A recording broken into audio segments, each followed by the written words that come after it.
Bonjour, petite vidéo. Alors à la limite il faudrait faire quasiment comme un petit journal, un bulletin d'information contre la désinformation, contre l'information toxique et les quelques milliers de salopards de déclarations ordurières, putassières même du personnel politique, des lobbyistes notamment, surtout par les temps qu'il fait, ça sent très très mauvais, ça joue de la flûte à tous les niveaux. Il faudrait quasiment prendre parti en permanence, c'est pas l'envie qui manque, c'est de ne pas trop vous prendre de votre temps, parce que effectivement il faudrait plus de 24 heures par jour. Alors, n'oubliez pas de liker, de partager aussi, parce que il semblerait un ralentissement des vues sur la vidéo. Ça se fait, hein, c'est le fonctionnement d'Internet qui le veut, suivant les mots qu'on dit aussi. Puis alors les complots, ceux qui vous balancent à droite, à gauche, et donc l'algorithme joue contre vous, donc essayez de partager, de faire. Alors, il y a plusieurs choses. Alors, il y a, après, vous savez, le gala de la honte, le gala des sionistes à Paris pour soutenir avec un comportement quasiment complice du génocide, hein, en se gargarisant, en se frottant même la panse, vous savez, comme des ivrognes, comme des salopards après un crime, qui se féliciteraient de ce crime. Plusieurs dites personnalités du petit écran, autrement dit de la chasse d'eau et du cacaboudin, étaient dans la salle pour applaudir tout ça. Alors, avec un contenu, je vous disais, ordurier, putassier. Alors il y avait Barbara Lefebvre qui était là aussi. Il y avait aussi la fille d'une certaine Corinne Le Marchand aussi, oui, celle qui fait un peu la Guadeloupéenne ou la Martiniquaise de service, comme on voit des fois des maghrébines de service se prêter à un jeu de striptease, en tous les cas, d'humiliation volontaire. Sa fille est allée là, ce espèce de crif bis, sortir des âneries, enfin vouloir se montrer du côté des puissants, de ces puissants-là qui sont considérés comme les complices du génocide. Sa fille ne savait pas qu'elle avait une rejetonne aussi débile que sa maman, qui est venue aussi faire l'apologie, finalement, de Netanyahou et de ses sbires. Barbara Lefebvre, à côté d'elle, semble-t-il, elle aurait été écartée donc de sa chaîne merdiatique où elle se trouvait aussi pour son comportement. Alors sur la scène, il y avait pas mal, il y avait l'inénarrable philosophe des quartiers mondains, le germano-pratin Henri Lévy, le débile et l'inculte Arthur à côté de lui, j'en passe et des meilleurs qui étaient certainement cachés ça et là sur la scène. Se sont succédés donc un tas de petits vauriens. Et là, il y en avait un qui est un espèce de petit lobby, vous savez, genre pipi cacaboudin, dont j'ai oublié le nom, je crois qu'il s'appelle Hakim El-Kouroumi, je crois, il est marocain. Et lui, alors là, c'est le pro-sioniste, il est monté sur la scène pour faire un numéro d'autoflagellation, l'antisémitisme inadmissible. Enfin, il a fait son devoir, vous savez, comme le chien qui défend son maître pour avoir son petit canigou, son sucre, sa caresse, son suppositoire, avec ou sans vaseline. Donc, ce merzeniste qui vient au secours de son roitelet ou de ses compatriotes pour certains, Sayanim, il est venu faire son numéro. Alors, et il y a aussi l'autre qui est aussi, alors dans un autre appartement de cette même maison de l'intoxication médiatique, il y avait une certaine Christine Kelly qui est arrivée. Alors c'est l'incultissime. Je savais que la Laurence Ferrari était absolument une honte pour le savoir, ou le journalisme, qui est à mon avis le métier la nouvelle prostitution. C'était Ronald Reagan qui d'ailleurs disait: je pensais que la prostitution était le plus vieux métier du monde, disait Ronald Reagan. Je me suis aperçu que le vrai plus vieux métier du monde était celui qui s'est autoproclamé journalisme. Bref, la Christine Kelly qui fait le trottoir médiatique comme tous ses confrères et consoeurs, et qui en vit grassement de cette espèce de prostitution et de ce trottoir médiatique, elle aussi a fait l'apologie d'Israël en disant que voilà, c'était la lumière absolue et qu'il fallait qu'elle nous guide, etc. J'ai trouvé ça très très insultant de la part de cette femme qui est une incultissime et qui fait finalement la dame pipi caca de Bolloré. Et je trouvais ça très très humiliant par rapport aux grandes femmes noires africaines, les perles noires africaines. Je pensais à Nina Simone. Je pense d'ailleurs dans un autre domaine à Césaria Evora, la chanteuse capverdienne. Je pense évidemment à Myriam Makeba, qui est une illustre, effectivement, qui est peut-être la perle absolue, et Christine Kelly, qui est l'inverse de toutes ces dames-là, j'en passe. Et un paquet, évidemment. Je pense aussi à cette réunionnaise qui est de la famille de Maître Vergès, qui est aussi une brillante intellectuelle. Voilà, donc c'est le contraire de cette Christine Kelly, qui ferait bien d'aller zouker, d'aller comment on peut dire, chroniquer, ou alors forniquer avec le petit ou le grand Robert, avec un vrai dictionnaire, qu'elle aille se faire forniquer là-bas pour avoir un peu de savoir. Bref, pour revenir, alors il y a eu des confusions qui ont été faites aussi sur des noms. Par exemple, Balti, qui est un chanteur tunisien très célèbre et talentueux, dont le pays est anti-israélien et aucune relation comme l'Algérie. D'ailleurs, ce sont un peu ces deux pays d'Afrique du Nord sont un petit peu l'honneur des gens du Maghreb, contrairement au pays de Monsieur Azoulay, le roi du vice ou le vice-roi du Maroc. Je ne parle même pas du roi qui lui est, voilà, et qui est toujours sur un jet ski, c'est ça, voilà, un peu dans les nuages, etc. Eh bien, il y a un autre Balti, un petit barbu, vous savez, comme ces barbus qui s'improvisent théologien de l'islam, qui est venu au secours de son roitelet, de son maître absolu, de son gourou, à savoir Azoulay, pour attaquer Rima Hassan. Alors ne confondez pas Balti le chanteur, qui vient d'un très grand pays, qui est la Tunisie, et qui prend des parties dans ses chansons, on voit que c'est intelligent, construit, et l'autre abruti, l'autre escogriffe, le petit dindon de service qui est venu, soi-disant imam, attaquer Rima Hassan en disant que finalement, elle est antisémite, quoi. Il a fait un petit peu ce que l'autre marzéniste a fait lors du gala pour Israël à Paris. En fait, ils sont à peu près les mêmes.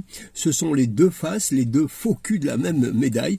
Et ce Balti-là est venu attaquer Rima Hassan bassement, ce sont qu'un argument. En général, ces types qui arrivent comme ça avec le camis, tout ça et la barre, je voudrais pas généraliser évidemment, sont de gros incultes finalement, et dont la maman serait peut-être Christine Kelly et le père serait Azoulay, ou peut-être Bernard-Henri Lévy, ou peut-être que la maman aurait été cocufiée par un débile, ou je ne sais pas, comme Arthur, par exemple. Voilà. Enfin, voilà ces gens qui arrivent et qui attaquent cette courageuse Rima Hassan, qui a montré sa grandeur, etc. Et ces gens-là qui viennent attaquer Rima Hassan, ou qui viennent un petit peu suggérer leurs propos sur la Palestine, ne savent absolument rien de la Palestine, ni de l'histoire de leur propre pays. D'ailleurs, ces mercenistes ne connaissent rien du Maroc. Rien du Maroc. Au contraire, ils sont, j'ai envie de dire, ces gens-là, d'ailleurs avec Azoulay et aussi le Marzen en général, sont un crachat et une injure par rapport à l'histoire et à la dignité du Maroc. Ils les injurient tous les jours, et Dieu merci, il y a des Marocains et des avocats qui de l'intérieur luttent comme l'opinion en règle générale. Donc pas de confusion avec comment on appelle ça, ces influenceurs, chers amis.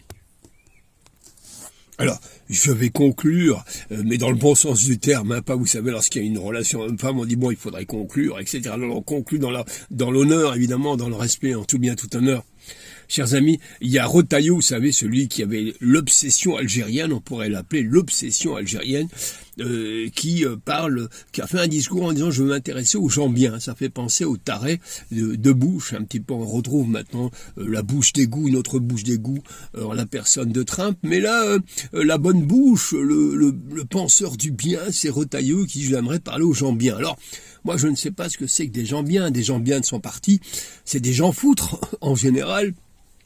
Alors je ne sais pas s'il parle des Bancali, s'il parle des Sarkozy ou de toute la racaille en col blanc, et il y en a des paquets, mais des gros paquets de bouses de vaches malodorantes, de gens très bien, comme il dit, chez lui, mis en examen, bracelettisés pour certains, etc., et d'autres impliqués dans des crimes, dans des viols, etc., de pédos ceci, de pédos cela. Donc Rotaillot revient à la charge pour exister en disant que si lui parle aux gens bien, c'est qu'il y aurait des gens pas bien.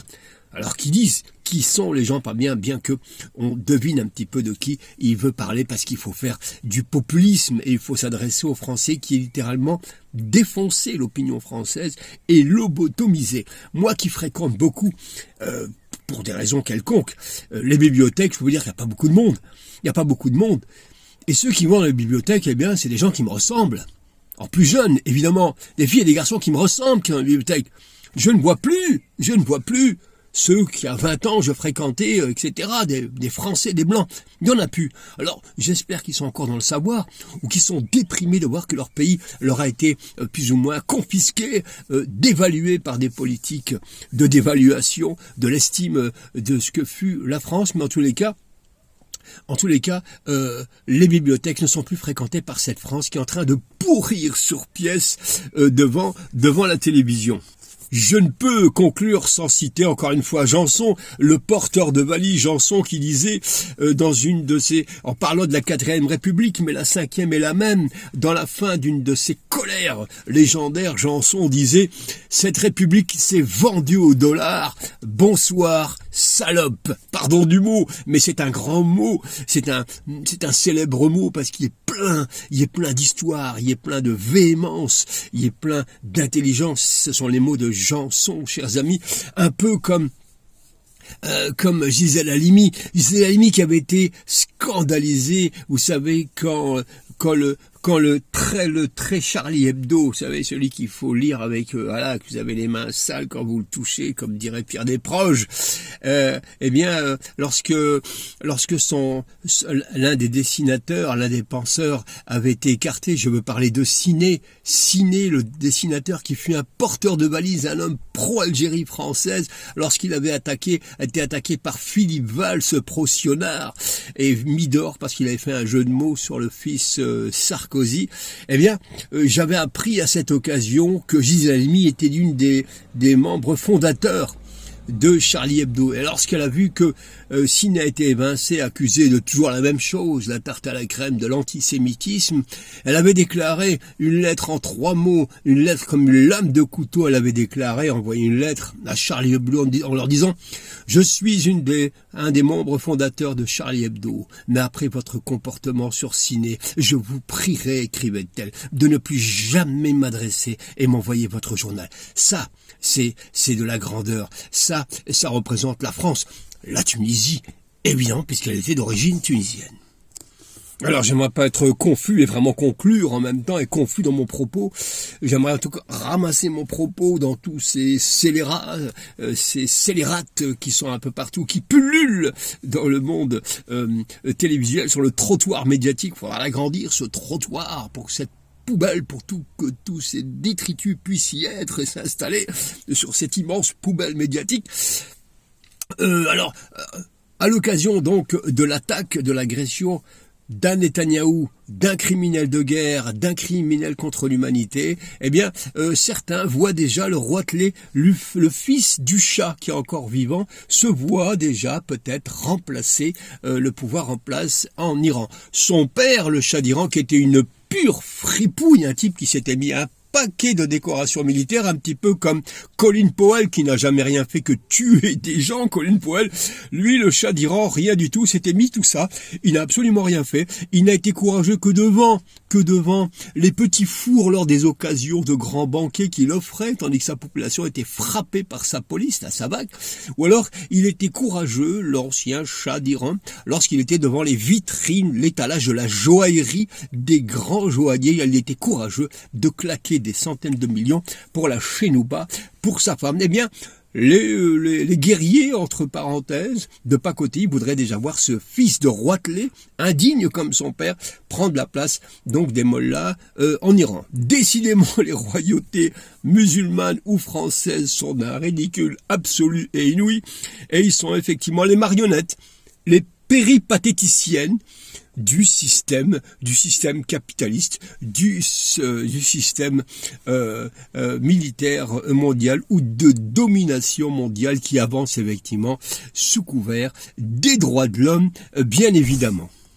Bien évidemment, disais-je, je pense que l'Iran a connu ses grands hommes en la personne de Mohammad Mossadegh, qui a été dans les années 50 l'honneur de l'Iran, allez revoir qui était Mossadegh, où je consacrerai quelques mots dans une prochaine vidéo de cet immense bonhomme qui a été chassé par les Yankees encore une fois et les Sionards d'autre part. Juste conclure, chers amis, en vous disant de partager massivement, bien sûr. Et ce qui est sûr, c'est que l'Iran n'a pas dit son dernier mot.